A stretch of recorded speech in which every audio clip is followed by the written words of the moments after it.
Hello, college football fans, and welcome to episode 114 of College Football Throwdown. I'm your host, Alex Schmitz, and today I'm joined, as always, by my dad, Peter Schmitz. Hello, college football fans and Husker fans. Yes, this is College Football Throwdown, back for another podcast by college football fans for college football fans. This was a bye week for our beloved Nebraska Cornhuskers, so it'll be less talk about them this week until we get to the previewing of our upcoming game against Purdue. Instead, we're going to focus on the games from week 8 of college football and what's coming up in the following week. You know, some of the cool upsets that happened, a little discussion of the new overtime rules in college football. So there's plenty to dive into. Absolutely. All right. Before we dive into all that, we do have our beverages to crack, as is our tradition. I'm changing it up a bit this week. I have Angry Orchard apple hard cider this time. Ah, okay. Yep. That's becoming very popular for sure. I am back to enjoying my first since my arrival here in the great state of Arizona. Number 48. I am drinking a Kilt Lifter Scottish style amber ale, something that I have grown fond of and wish I could get when I'm up in Michigan, frankly. I haven't figured out how to do that just yet, but it's a wonderful, wonderful Scottish ale. It's a nice amber beer and goes down very smooth. All right, very nice. Well, cheers here, Dad. Cheers to you, my son. Here we go. And I can't believe we're at 114 already. Just seems like we did the 100th episode. Bizarre. Yep. Crazy how time flies. I mean, we were joking at a call at work today that we're nearly at 2022 somehow, when it still feels like 2020. Right. That's true. Yeah. So this whole time's been a blur, but that's how it goes. So I was actually at a film festival this past weekend. I did glance a little bit at the scores on my phone, but I wasn't really actively watching any of the games. I did watch a lot of the highlights for the big games that we'll be talking about today, so I got a general sense of what went on in them. And the one we had our eyes on was, of course, our upcoming opponent, Purdue, who was coming off of a surprise victory over Penn State, getting to play Wisconsin at home. So we gave our predictions on the previous podcast, and you predicted that Wisconsin would win 28-24. And I decided to be the kind of glasses half full person and think that Purdue would be able to continue that momentum and the game plan they had. Or I'm sorry, it wasn't against Penn State, it was against Iowa that they had that upset. Because I thought Wisconsin was a similar team to Iowa in terms of their strengths and weaknesses and all that. So I predicted that Purdue would win 24-17 over Wisconsin. But in the end, you turned out you were correct. Wisconsin won 30-13 in a game where, frankly, the two scores that Purdue did get, one was a pick six and the other was off of a turnover where they had like the ball at the 40 or the 30-yard line. So they were kind of able to get two easier scores that way. And other than that, their offense really struggled the whole game. They ended up having 5 turnovers. So kind of hard to win when you're doing that. Well, and Wisconsin was in their backfield, sacks, had multiple sacks, very dominant defensive performance by Wisconsin's defense. Mm-hmm. Now, did you get to watch this game live? I did. I watched that game, quite a bit of that game. And I also watched quite a bit of the Oklahoma Kansas game and the other Big Ten game that we were just talking about, Penn State, the Penn State Illinois game. I watched that pretty much from cover to cover. All right. Well, you got some good games then that Saturday. Yeah, it was a, not having to deal with the pissed offness of a Nebraska game. It was actually quite fun. Certainly helps when you have that distance from the teams. Right. Right. And yeah, I would give a lot of credit, obviously, to Wisconsin's defense. We know they've been great this whole year, and Purdue's quarterback threw some ugly picks in the game. Now, Wisconsin did Yes. turn it over twice themselves. There was kind of, I think, a couple times in the Yeah. game where one team turned it over, and then the team that received that turnover turned it back over almost immediately. Right. So it Very was, soon. Yeah. yeah, it wasn't the prettiest game in that regard. Um, but Purdue, Purdue's defense was able to slow them down, but not enough. And Wisconsin, pretty much took control in the second half.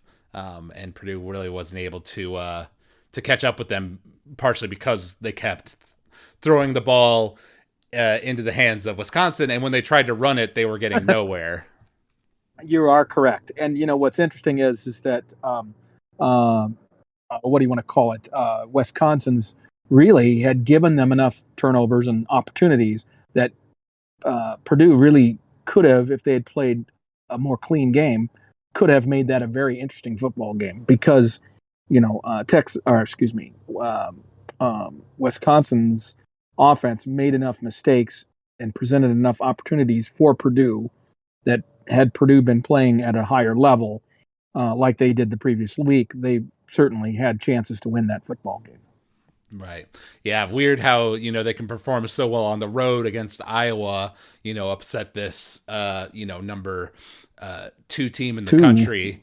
Yeah. yeah. And then go home right after that, victory with all that momentum and excitement, and then kind of, succumb to the pressure. But that can happen to teams that, aren't used to being in that situation. Well, and also when you break down the Iowa victory for Purdue, they had a wide receiver who had an absolute freakish career day. Okay, who is a phenomenal wide receiver. Don't get me wrong, but to expect that he's going to be able to do that every week is tough to expect, right? And then you have a great defense who comes in with a defensive game plan that says if we can stop this guy, we can stop them, and they were right. That's the bottom line. I mean, they were able to take Bell out of it and basically say, okay, if you guys are going to win, if you're going to beat us, you're going to have to beat us with somebody else, and that's what good defenses do, and that's what Wisconsin did, and they had no second bell. They had no other bell to ring in terms of producing consistent offense. Mm-hmm. Very true. Excuse me. One other game that we predicted last week was actually the USC Notre Dame game. Um, I predicted that Notre Dame would end up winning 42-21. You predicted a closer game of 35-31. And it ended up being a bit lower scoring, 31-16.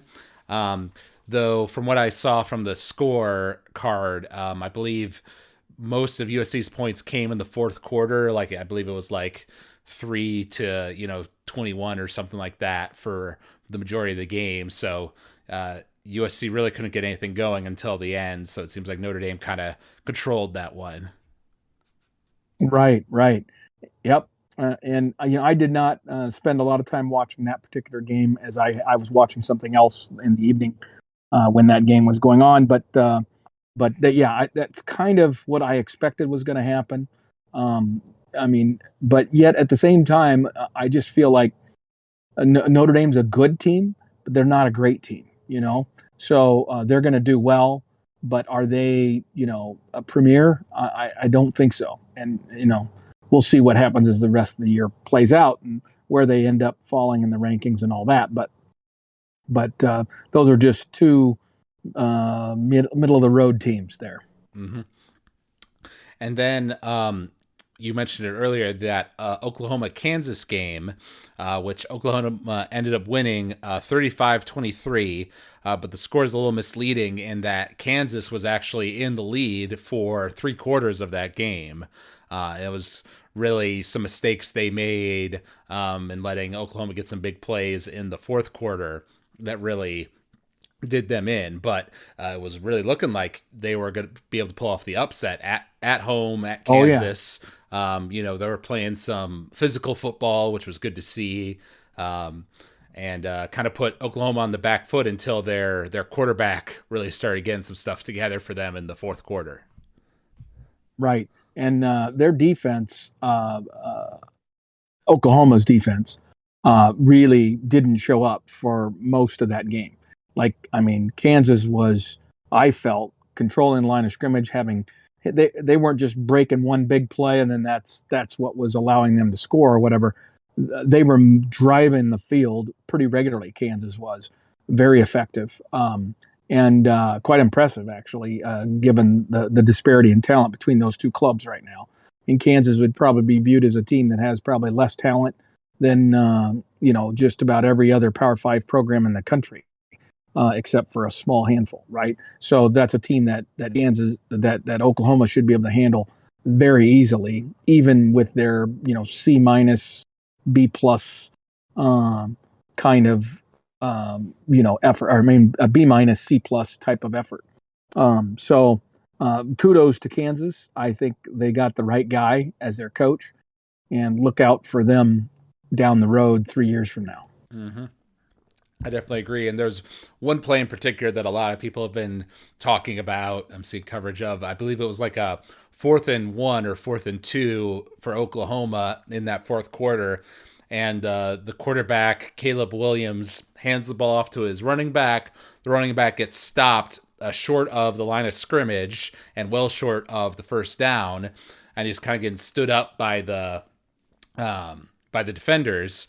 And this Williams kid, who's a young quarterback, just takes the ball out of his running back's hands and then runs with it and falls forward for a first down. And when I saw that on the highlights, I had to replay it a couple times because I was like, I've never seen that before. That was that's a play that could have gone very badly, but I guess at the same time, even if you fumble it there, if you don't get it on fourth down, you're already giving the ball back. So I think it's actually a pretty risk reward wise. It's a worthwhile risk to take as a quarterback. And especially with the new rules that apparently allow people to stand runners up and basically put them into a vertical scrum and beat the shit out of them until you steal the ball, which has obviously happened in Nebraska a couple of times. This idea that of not having instead of what would be referred to as a short whistle, having a very long whistle, which means they wait way too damn long. That running back's forward progress had absolutely been stopped. He had taken 2 steps in which he was going backwards because the defenders were pushing him backwards. He was not getting out of the grasp. There were multiple Kansas players that had him secured, but wise thing to do by that quarterback, no doubt about it. A very heady play, risk play, sure, but heady play, understanding the circumstances of the game, that allowed that to happen. In my opinion, forward progress had stopped. That ball was down. The play was over. The whistle should have blown. The fact that it hadn't is bullshit. And I hate this rule. And I'd like to know who discussed what and how they arrived at that, thinking that this was a good idea versus the way it used to be. I really don't understand what value that brought, other than the fact that it legitimized the illegitimate victory by USC over Notre Dame in the year prior to this change in rule, which is referred to as the Bush push. I don't know if you remember that or not. I mean, you were young, you were aware. Do you remember that play when No. when he was pushed into the end zone, and for the critical end of game scoring play, in a year in which USC was competing for the national title and he won the Heisman Trophy, Bush did, and it was total bullshit. It was a total push, okay, which at the time was illegal. You could not push, like offensive linemen couldn't come behind a running back and push them over the line of scrimmage, and get to advance the yardage. That's illegal back then. They changed the rule and allowed that. Since then, they've slowed this whistle blow down because it allows for this push to occur. Mm-hmm. It's absurd. It's totally unsafe, unnecessary, total bullshit. Right.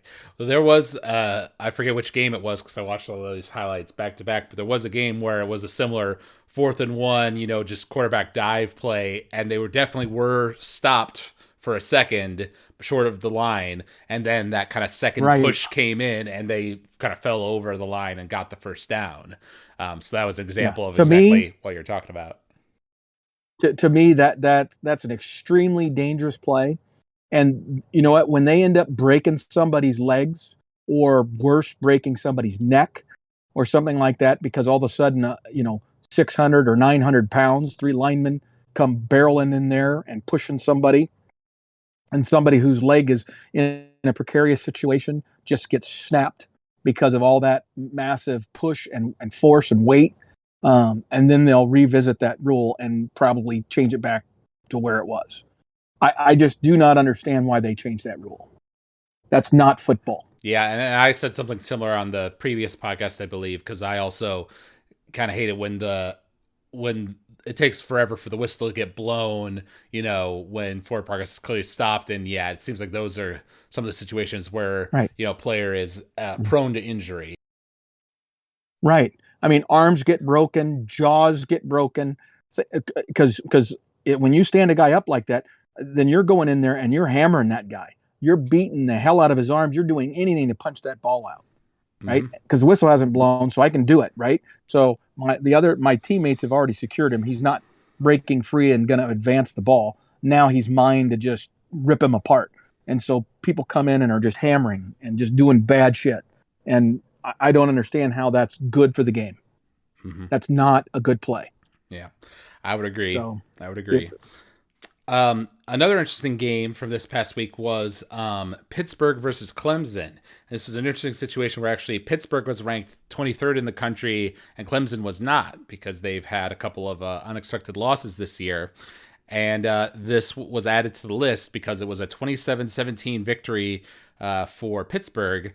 And I was just watching the highlights, so I don't pretend I got a full picture of the game, but I was surprised at how how many missed tackles there were by Clemson's defense, or just their offense's general lack of getting any right, momentum. Like you'd see on the highlight reel, it would go from one Pittsburgh possession at 10 minutes to another Pittsburgh possession at 5 minutes, and you knew, okay, so Clemson got the ball and didn't do anything in that time period, right?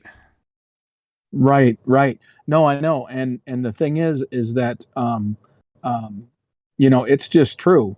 Clemson's just not very good this year. Now they have a ton of talent on that team, but they lost a lot of talent. They lost a lot of guys, and when you lose that kind of talent, it's not just about the talent drain. It's also about the discipline and the mentality, right? The commitment to excellence, all those kinds of things. You can disrupt that lineage a little bit, right?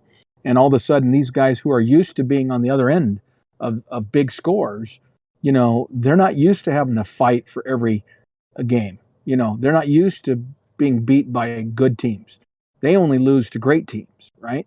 And so all of a sudden, their whole psyche and mental approach to the game, mental toughness, it takes a big hit, and it'll be interesting to see how they respond next year, because this year is already kind of in the shitter for Clemson in terms of their expectations.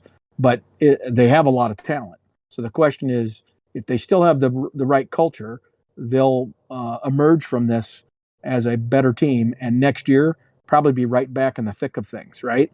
If they don't, then there's a chance that there's a crack in the armor, and they may have some struggles. Mm-hmm. Yeah, yeah. I think you could see some of those cracks in like that unexpected beatdown that they got by Ohio State in the semifinal last year, which kind of caught us off guard at how dominant Ohio State looked in that particular game. But yeah, I hope to see them do better because I do like Dabo Sweeney as a coach, and generally it's been fun to see like the Clemson and Alabama, battling it out for these different national championships. But at the same time, I get if I had a team I was rooting for in the ACC, I'm sure I'd feel a lot differently because Clemson's dominated that league for so long that I'm sure they're ready to Right. have someone else step up to the plate. Yeah. Well, it'll be interesting to see how that all plays out. And it's a window of opportunity, ironically, for the other traditional powers in that league, Miami and Florida State, to kind of emerge as reemerge as the leaders, and yet neither of those programs are at the point in their advancement or their development to seize on the moment. Mm-hmm. So it's going to be somebody else for a while, Yep. maybe. Very true.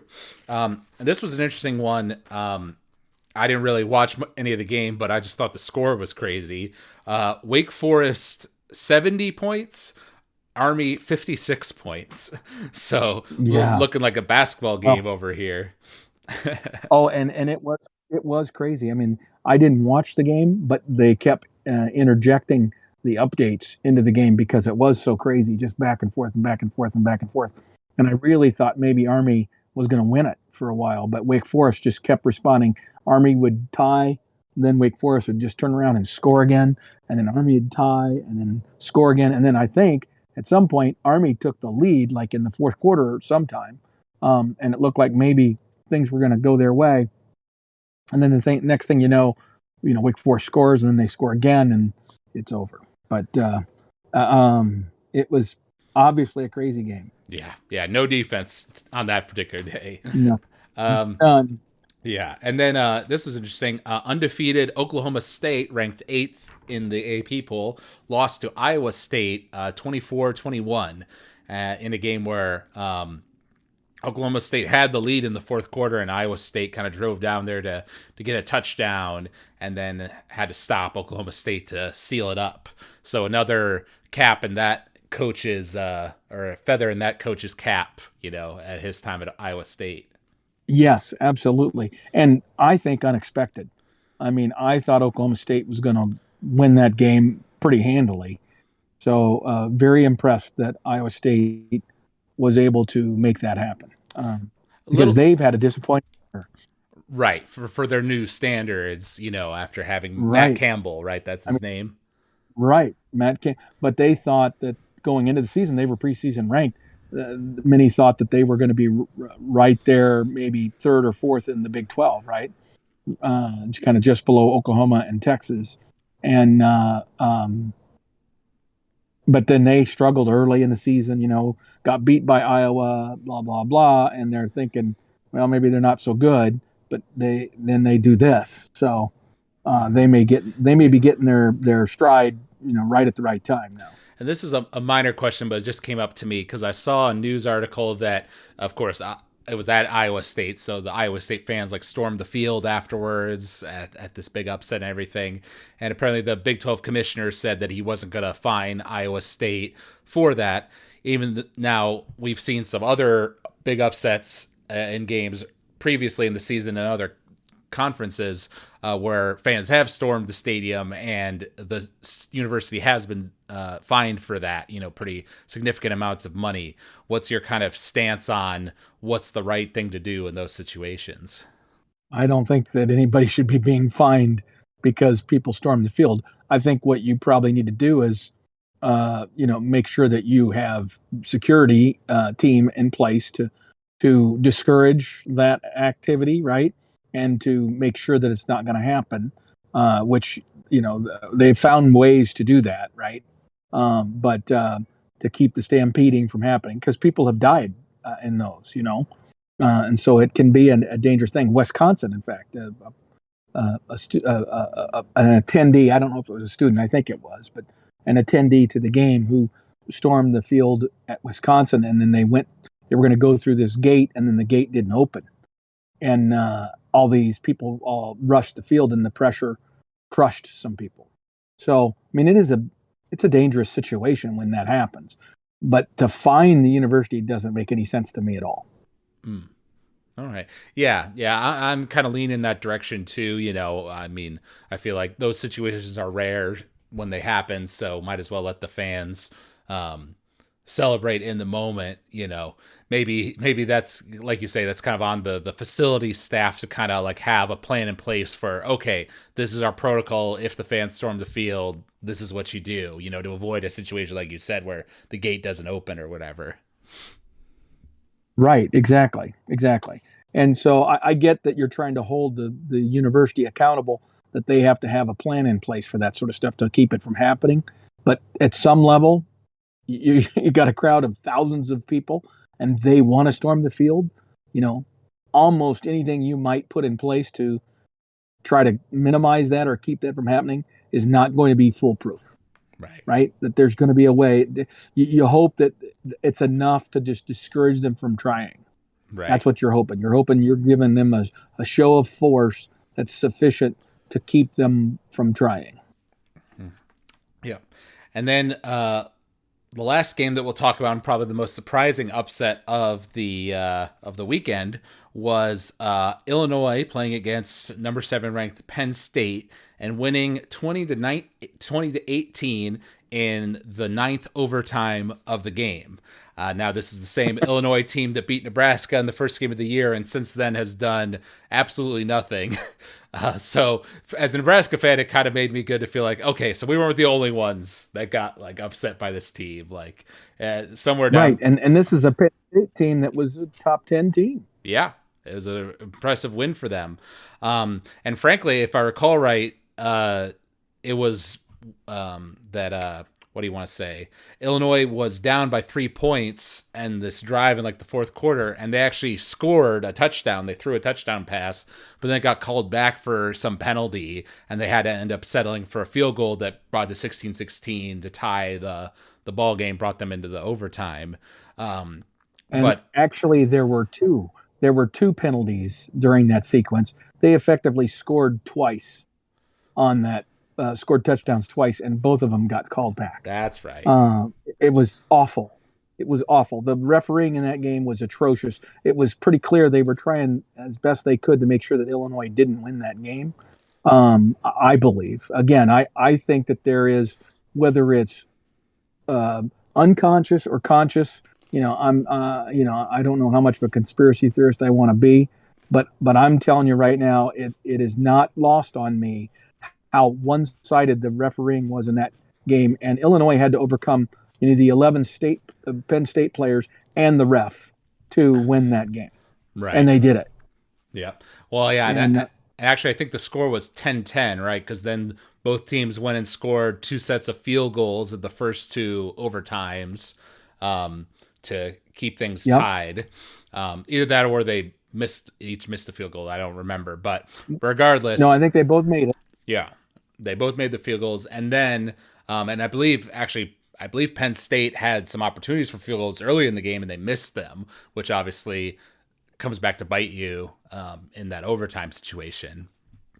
So it went to the third overtime, and this is actually where the new rules for NCAA overtime got implemented. So once it gets to the third overtime, they transition to both teams just have a chance at a 2-point conversion. So they set up the field like it's a 2-point conversion, have both teams give it a go, rather than playing out an entire series from the 25 or wherever they usually put it, like they have in the past. I believe that was a response to that 2018 game, LSU versus Texas A&M, that went to 7 overtimes of the standard overtimes and was a very long game. So I understand it from the perspective of, trying to cut down on the amount of time those players are out there on the field. What did you think of the new system, being able to watch it live?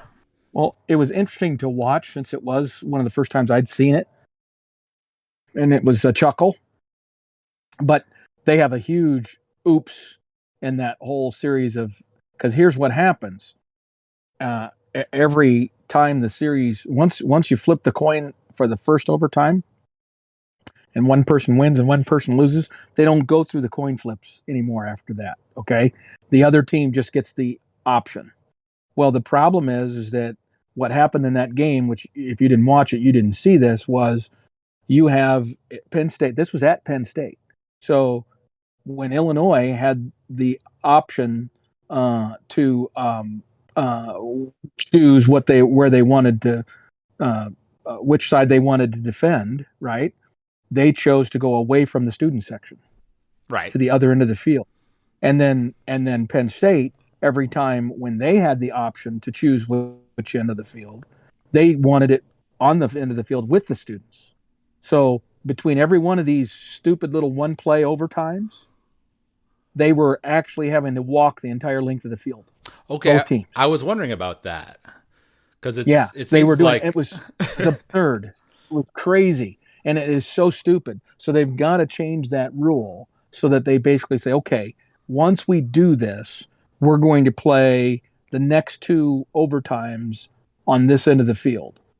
Something that limits the amount of those back and forth that they do. Because otherwise, it's not shortening the game. The players are having to walk hundreds and hundreds of yards, coaches, everybody, right? It's just so time consuming. And the thing is that yes, there is some commercial opportunity there for the broadcast team, right? For the broadcaster network, but even they stopped. They didn't have any more commercials lined up, so they just stayed there, right? It was weird. It was weird, and it took, so it wasn't shorter. I don't think it was easier on the players. In fact, I would argue that it was harder on the players, and it just got to where it was kind of stupid.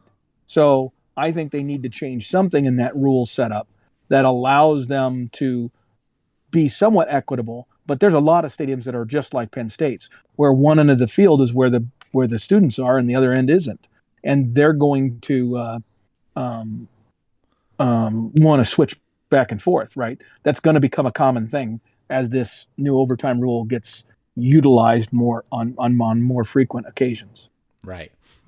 Yeah, I think what you propose makes some sense. Like to say, okay, we're going to plan to do the next two overtime periods, fully from this side, or This something like right, that. and then if it goes to the third overtime period, then we'll go we'll go ahead and take the timeout to do that. Oh, that's the other thing. Each team gets a timeout every overtime. Mm, So I could see, since it's a one play deal, okay, I only have one timeout to use. If I'm a coach, I might consider a strategy where I call a last second timeout every time after the offense, my opposing team's offense, gets on the field and lines up. So I know their formation and their personnel group.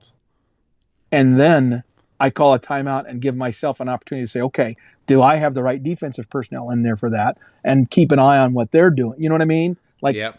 I could see a coaching strategy that says that's the right thing to do. Yeah. And that would make it even longer, because now you're throwing a bunch of timeouts in there. I Right. mean, it could get stupid with basically standing around time, right? Right. Not playing football time. And the whole idea is it was not shorter. And the game after it got delayed, blah blah blah. I mean, it was a disaster as far as I'm concerned. I don't know, that's one of these groupthink things where the committee that put that together wasn't thinking about how this was going to play out, Right. because Well, what they saw was not what they intended. from the perspective of, like, cutting down on, like, the players hitting each other, and getting tired over the course of overtime, I think it did succeed at that, because yes, you're correct that they were having to spend the time walking back and forth from end zone to end zone, but that's not as strenuous as getting hit in the face Well, on a play. that's true. That's true, Alex. But I'm telling you what, if you're an offensive lineman and you weigh 320 pounds and you're having to walk 80 yards, you know, basically every few minutes, back and forth after you've already played a 60-minute football game, I'm telling you what, you're getting stiff because you're not stretching, you're walking, right? And it's not a full stride kind of jog or what, I don't know. I think those guys were getting fatigued in that 9 overtime game the same way a team who played 3 or 4 overtimes in the old system would get fatigued. And it got to the point where I was worried that they were going to get into this deal where neither defense had enough energy or effort left to stop them. Where they could get into a situation where everybody scores every time. And then Hmm. what? Right. I You mean, know, yeah, it is a funky system for sure. Because like there was I mean, at least maybe the way I watched it was ideal because I'd have to deal with all the waiting in between games because it was exciting to see like okay they went for it yes, and they got stopped right at the goal line. They didn't make it, and then we right. saw the same thing happen again. So now we're going to fourth overtime or whatever. And Right. now And it's because it's a scoring play, you've got reviews in there, right? When somebody's really close, right? Then they have to yeah. review. So there's reviews in there. I mean, it just took forever. It took forever. Oh man, I didn't think about all the implications. Which clearly this Right. Well, committee see, that's didn't where I think, either. no, right. That's the thing. This was a classic groupthink deal. um, and now it is actually officially the game with the most overtimes at 9. Now, obviously, it's not as long as something like that 7 overtime game, right? Because each of those 9 Right. overtimes was only one play, so it's not quite Right. comparable. But I wouldn't be surprised if in the off season this year they adjust that rule. They've got to, I think. It's not good the way it's set up now. All right. Okay, and then in terms of college football news, before we dive into week 9 of college football, there were a few interesting things. Texas Tech fired their coach Matt Wells, which is kind of interesting because they're 5-3 right now, which is obviously not like great, but it's not like terrible either. I Right. didn't That's likely gonna lead to a bowl game. Right. Well, they do still have. I looked at their schedule, and they had like Baylor and a couple other tough teams left on their schedule, so they may not, get to 6 wins. That is possible for them, but Sure. I got to believe there's more to that firing than just the what's on the field this season. Right, and that's similar to the situation down at LSU. I mean, there was more than just the fact that he wasn't winning on the field that caused Orgeron to get fired. I mean, these decisions are complex decisions that have to do with contracts and timing of those contracts and obligations on the part of the university, bonuses paid if they're still the coach at this date, blah, blah, blah, blah. So there's a bunch of things at work there. But at the end of the day, though, this guy was in his third year, I think. Yes, I believe so. Yeah. So this is where the people who are pitchforks and torches ready to carry Scott Frost out of town and burn him at the stake. Um, this is where they're at. Their point is, hey, you know what? Scott has had more than enough time. There are just not very many examples of a head coach who's had, say, 5 years to get things turned around in a positive direction. And if he hasn't gotten it going by the 5th year, the chances that he does after that are pretty small. Okay. At least in the last 20, 25 years. It used to be that when, television wasn't as big and nothing about football was as big as it is now, a lot of guys would get 7 years to rebuild a program. And then it became 5. And now it's kind of become 3. I mean, Yeah. Scott is unusual in that he got a 7-year contract to begin with, and then got an extension here recently, last year or whatever, that has extended him even more. And so, he's maintained his 5 years of compensation out in front of him, so that people couldn't question whether he was going to be the coach in terms of the recruiting thing. But the reality is, how long do you give somebody to turn that corner? Mm-hmm. Yeah, and I'm not 100% sure, but I'm sure the part of that 7 years that he got initially was, something that he and his agent negotiated because he was the hot coach on the market then. If he didn't come to Nebraska, there were plenty of other bigger programs, that would have taken him. So, he had Absolutely. that bargaining power. Yep, absolutely. And he understood, although I think he's admitted since then that it was even worse than he thought. He understood that it was going to take some time to rebuild Nebraska's culture, because he understood that it was pretty bad, Mm-hmm. right? And it He was. understood that there was a yeah. And so, that's why, generally I've tried to be fairly patient with him. But the problem is that when you see him as the coach making bonehead decision after bonehead decision, making choices in terms of his, play calling and such, then that's what make That's what causes me to question whether he will ever be successful at Nebraska. Mm-hmm. Yep. Very true. Very true. And then in the conference realignment world, in the group of five, the smaller conferences, the AAC just added six new teams. I think partially because some of their roster got brought over to the Big 12. So this is kind of a domino effect of that. So they are taking on Alabama Birmingham, Charlotte, Florida Atlantic, North Texas Rice, and Texas San Antonio. And apparently both Conference USA and the Sun Belt Conference are also on the hunt for some new teams. Now, talking about this in terms of the main conferences, the Power Five, it's like I said, it's pretty clear to see this as a domino effect of what the Big 12 did to expand or keep their roster high after losing Oklahoma and Texas.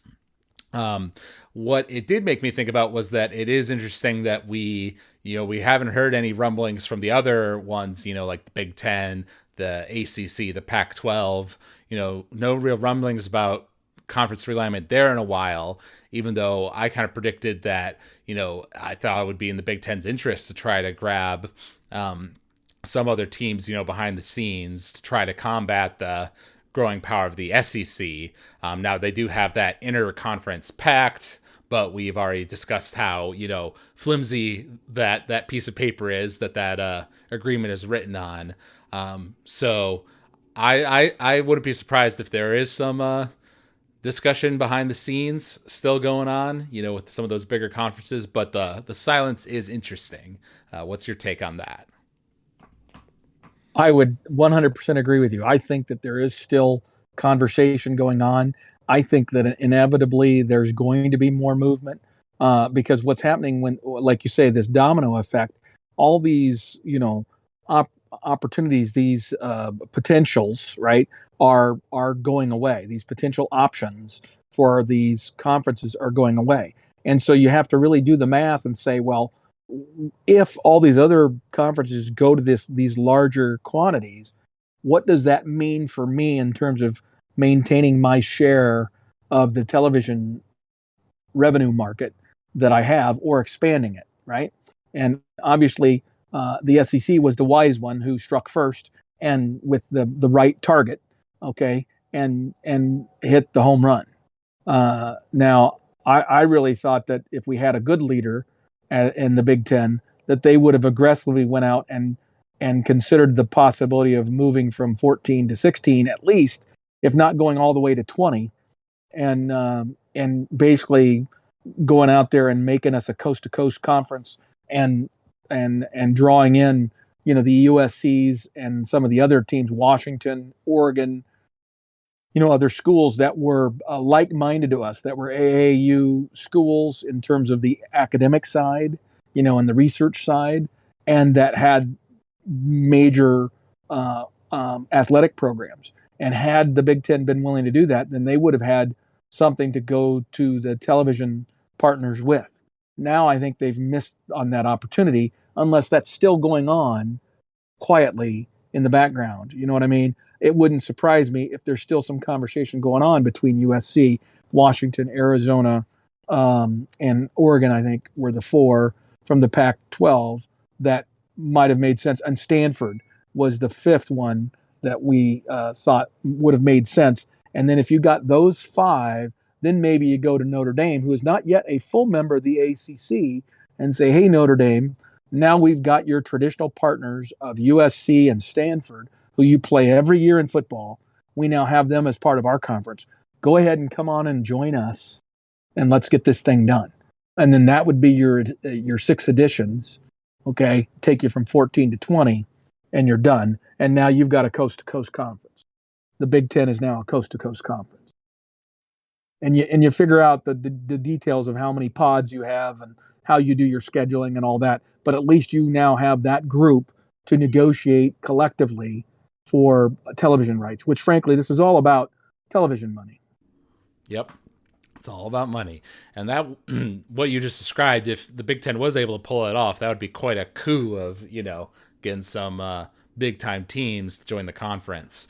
But Well, the the thing is that group I think would be the group that if you could pull it off would actually enhance the per team payout that a television contract would be willing to write. You know what I mean? Like the ESPN's, CBS, ABC, um, who else? Fox. Fox would be willing to write a check and say this makes sense for us, because the slam dunk was what the SEC did.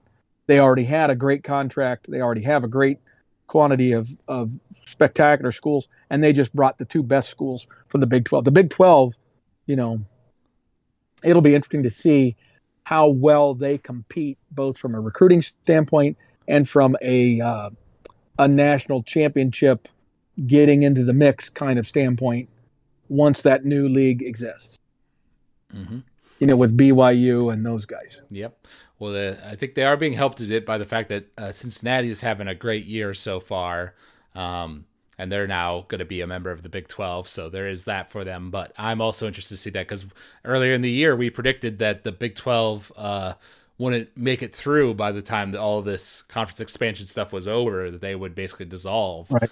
And we'll have to see if that plays out in the long term. Right.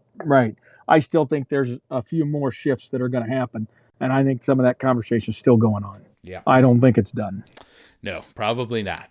Now, looking ahead to week 9, of course, the most important game must, of course, be the Nebraska game. With us going up against Purdue, we're coming off of a much-needed bye week. I saw today that coaches said that both Ramir and Adrian are going to play on Saturday, and that they're both doing better physically, having that time off to heal up. The thing that I'm thinking about after seeing that Wisconsin game is that I feel like with the extra time to prepare, I'm feeling pretty good that Shenander will have a good defensive plan, ready to just kind of stuff the run and then try to pick off passes the way that Wisconsin did in their game, because their Purdue's quarterback was clearly shaken, with how many he threw, like 3 picks, I think, in that game, and a couple of them were ugly. So he's not going to be feeling confident coming to that game. It's at Lincoln. So all the signs to me are pointing to the fact that we should be able to slow them down a good bit defensively with our against their offense. Their defense against our offense is what I'm more concerned about because of how badly Adrian played in our previous game. And also, Purdue did force Wisconsin to kick 3 field goals in their game. So they were able to slow that team down. Now, Wisconsin's also had their own offensive struggles. They also turned the ball over twice. So I think Adrian / our offense and that offensive line and all that is going to be the real key in the game if we're able to win this or not. Well, I think you're on to part of what I'm thinking as well, in that I also believe that what our offense is able to do to their defense is going to be critical. They have a player, much like Michigan had great defensive ends, guys that are going to be playing on Sunday. They have a defensive end that's probably as good as Michigan's defensive end. And so they have some individual players that are going to wreak havoc on our offense, because our offensive line has just not shown itself capable of consistently blocking the way they're supposed to block, right? That they are not able to pick up. And I'm not even talking about blitzes. I'm just talking about a guy rushing the passer, okay? I mean, sometimes quick defensive ends are just running right around our offensive tackles, and it just is unacceptable. But I think we are going to struggle, much like we did in the game at Michigan for the most part. We ended up having some big plays that happened against Michigan that helped us considerably, and we are at home, which certainly should help. I don't know what the weather forecast is yet, which I think is going to be a critical factor. We're getting into that period now where it's going to be cold and potentially windy and stuff, and maybe rainy in Nebraska. And so if we end up with one of those kinds of days, that's where the ability to run the football becomes more important, which we can't do. And I think Ramir Johnson should not be coming back. Okay, they actually admitted that he was diagnosed with a concussion. He's only been out for 3 weeks, right? Uh, to me, he should be on the shelf way longer than that before they let him play again. So I think even though they say he's cleared protocol, the fact is that is he going to be running with full aggression and attacking the line of scrimmage the way he needs to? I don't think so. And yet, you know, Held went out of his way to basically criticize all of his other backs in the press conference this week, saying that they are all, really good and doing good things, but they're just simply not consistent enough. And that the reason Ramir keeps reemerging as the starter is because he's consistent. And to me, that is a cop out on the part of the coach. At some point, the coach needs to identify the player who is the second best and the player who's the third best and tell them very specifically, these are the reasons why you're not the starter. Don't say something generic like, oh, they're just not consistent enough.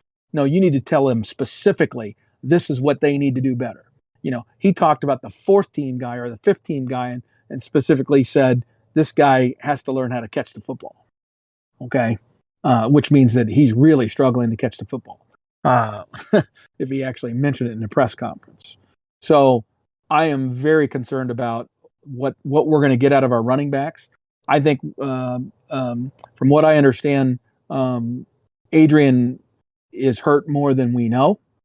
And yes, he's going to play, but I think they're going to be calling a game plan in some regard to protect him, which means he's not going to be running like he was earlier in the year. And we've talked about this before, Alex, that's the problem with this system is if you have to shrink your offense because your quarterback isn't 100%, then put a quarterback who is 100% in there.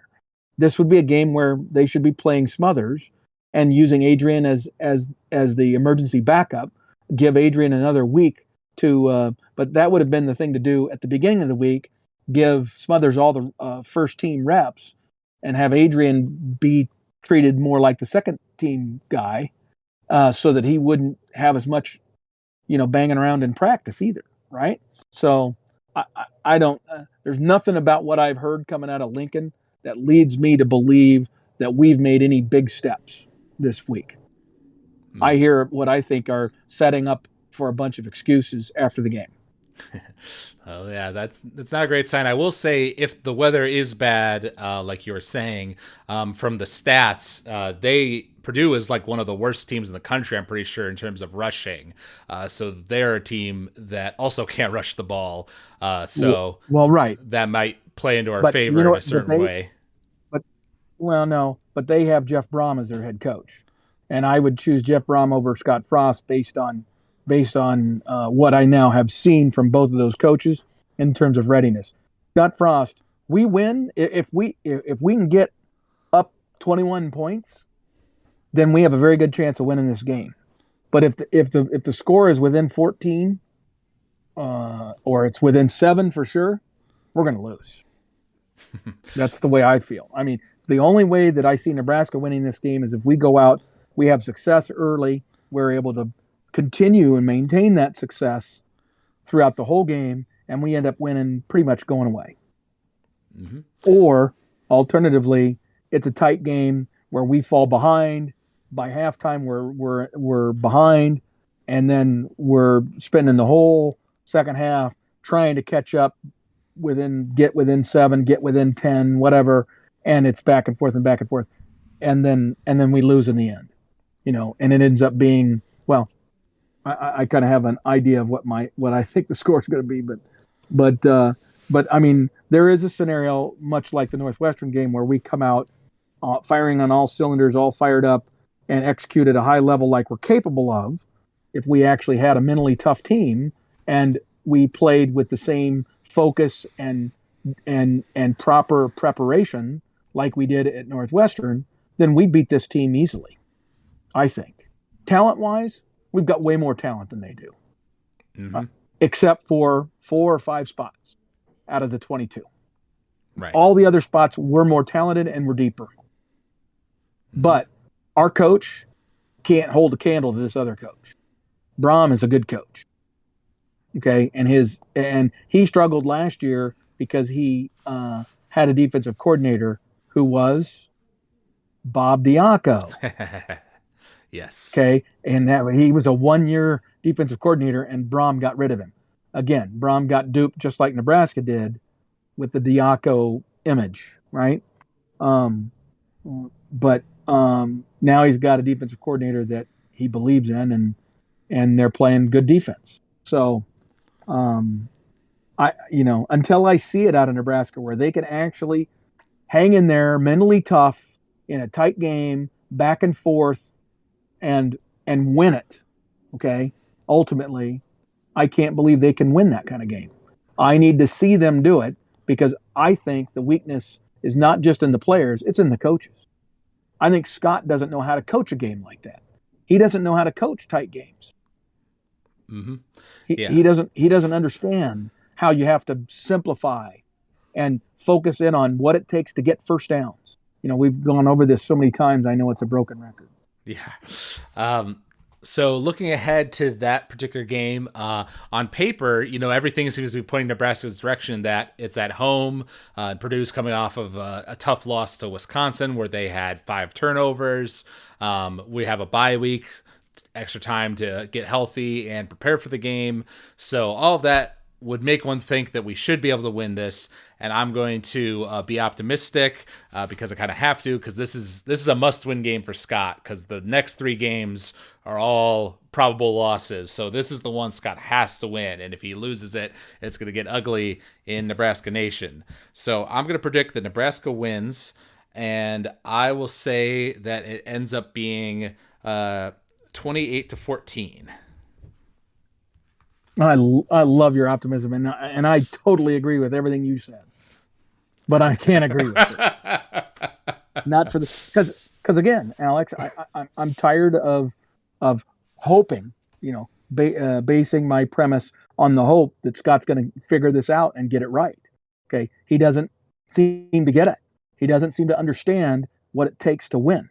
Okay, unless he's kicking ass and everything's going great. He's great from the lead, right? He can when the offense is running well and things are executing and all that, and you're getting 8 or 9 yards a run. Well, shit, then everything looks like it's awesome, right? His Right. system is phenomenal. But when he's in a tight game, he does not know how to get first downs and just win. Okay, he doesn't know how to prepare his team to make the right decisions in those critical moments in a tight game. So I'm going to say Purdue's going to win it, and it's going to be one of these games where we maybe come out, and because we've had the 2 weeks and all that, and we've had some time to prepare, and we're feeling a little healthier and a little chippier, I think we're going to come out and we're going to have some success. And we're going to end up maybe getting 7, 14 point lead. Then they'll chip away at the lead. And by halftime, Adrian will throw a pick, or we'll have a 20-yard punt with a minute and a half to go before halftime. And they'll end up being able to get a score that will take them into the lead by 3 points. It'll be 21-17 or something like that. Then in the second half, going to be more of the same. They're going to come out.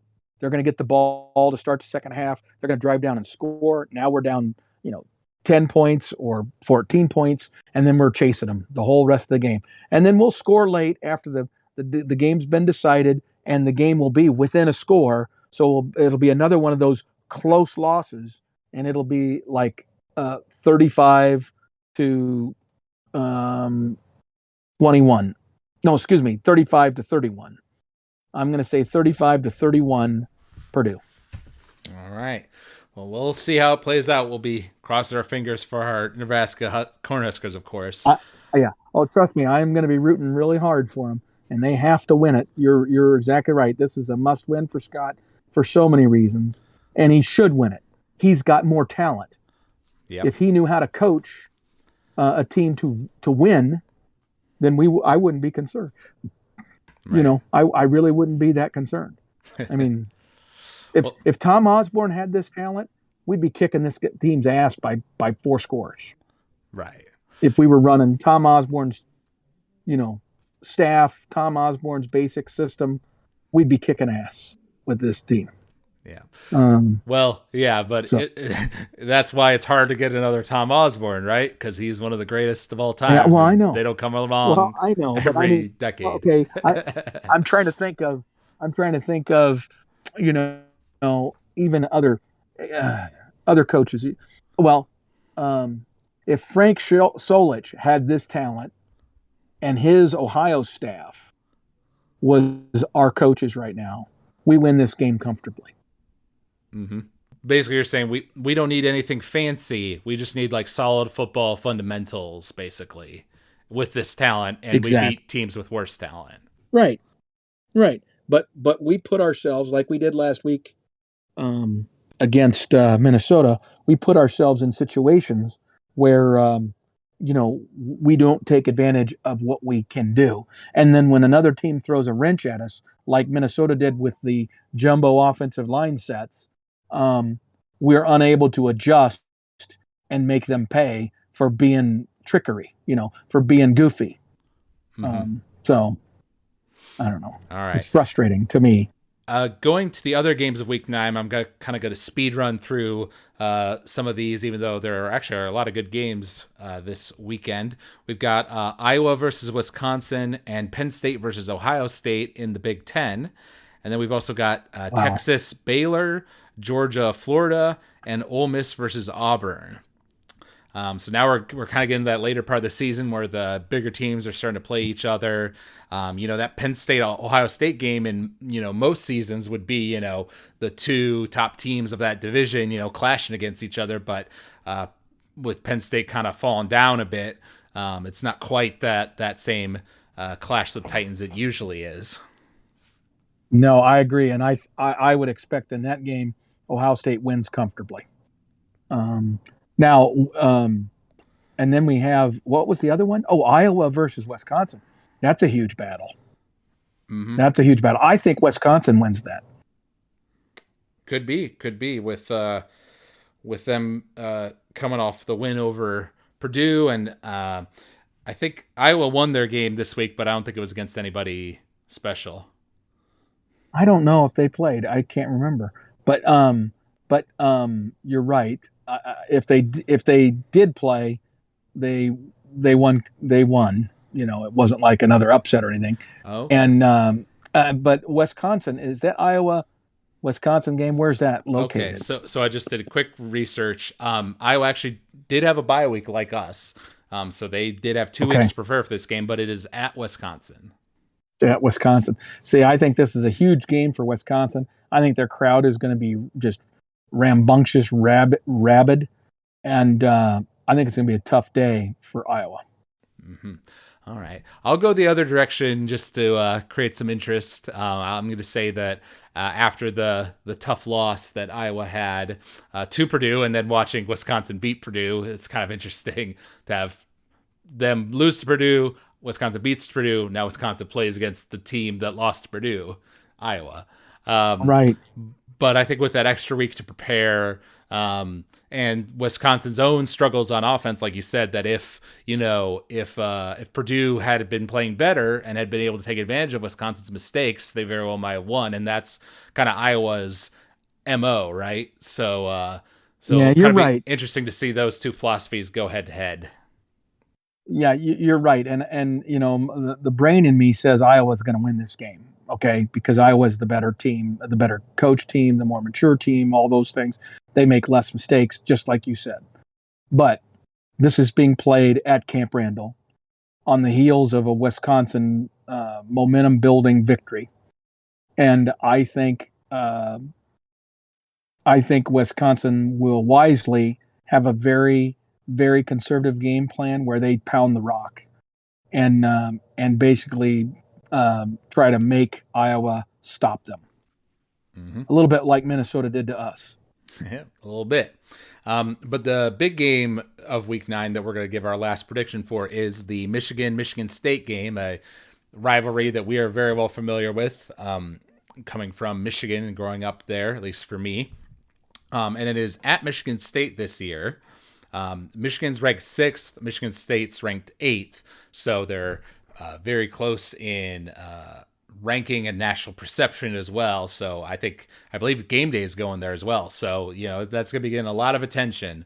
And I haven't followed Michigan State as closely this year, but it being at home, I think, does definitely give them advantage. If this was at Michigan, I'd pick Michigan easy. But since it's at Michigan State, it makes it more interesting. Well, I kind of agree with you, Alex, because our defense was really able to make them one-dimensional. We were able to take away that great running back that they have and basically shut them down, and their offense really struggled against us. And they have a good defense, but not a great defense. And I have a feeling that Michigan's offense is starting to find themselves. And with every passing week, Michigan's young offensive talent is getting more mature and getting better. And so I lean towards the blue in this particular matchup, even though it is at Michigan State. Mm-hmm. Yeah, and looking back at their Michigan State schedule here real quick, they really haven't played too many tough teams. They did play Miami earlier this year, who has, had kind of a bit of a disappointing season for their standards. And they have Ohio State and Penn State up ahead on their schedule. So I feel like looking at that, Michigan has been more tested than Michigan State so far and managed to remain undefeated. So I think I will also lean in Michigan's direction, but I think it will be close. And Michigan State will make it interesting. So I'll say that Michigan ends up winning 35-28 over Michigan State. Okay. I'm going to say that it's a little bit more lopsided than that. I think Michigan's going to win by more points than that. And maybe a little bit higher scoring. So I'll say Michigan 35, but Michigan State only gets 21. All right. Well, we'll see which of us ends up being right, or if both of us are wrong. There you go. This past weekend was kind of like one of those weekends where there weren't as many top 25 matchups. It doesn't look as interesting on paper, but then there ended up being all these upsets, which seems to be what tends to happen with college football. You get surprised in these weeks that seem to be quieter. Yes, that is true. Absolutely true. And it's because you're dealing with student athletes and, kids who are dealing with, midterms and girlfriend problems and all the other things that come with being college students. And so a lot of weird things start to happen. Yeah, very true. All right. Well, thank you all out there for listening to this episode of the podcast. We'll be back next week to hopefully be talking about Nebraska's victory over Purdue. We'll see. If you enjoyed listening, you can reach out to us at huskerpete13@gmail.com. You can also find us if you search for College Football Throwdown on Apple Podcasts or Spotify. We would love to see you leave a rating or review there. We always love hearing from the fans, knowing what to improve on. So thank you all out there for listening, and thank you, Dad, for joining me. And until next week, go Big Red. Go Big Red.